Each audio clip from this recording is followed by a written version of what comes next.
આપણે તો વહુઓન રાજમાં શું હવે ઘઉં ભરીએ, આપણે કર્યું એ બધું આ બધું કરે.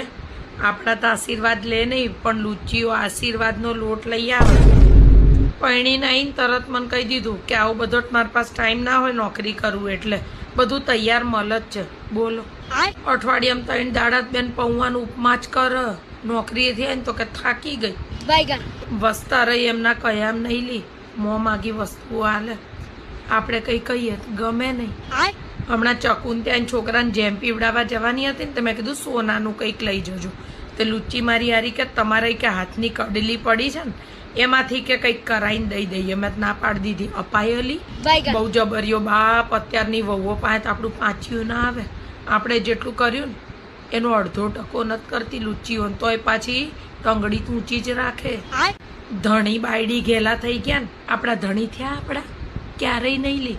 ઘરના હાટું આપણને ધોઈ નાખતા હતા, અને અત્યારના ધણી બાયલાને જેમ વાય વાય. મારો છોકરો આવી ગયો એમાં. મુયો આપણે ક્યાં જીવ્યા, એટલું જીવવું છે, પ્રેમથી જ જીવીએ. પણ આપણું મન બળે અલી, આવું બધું જોઈએ. આપણો છોકરો ટચલી આંગળીએ નાચે. બોલો, હરે રામા હરે કૃષ્ણ. જો આઈ મારી વહુ, સોનાનો દાગીનો છે મારી વહુ. તો હે બેટા ચાલે.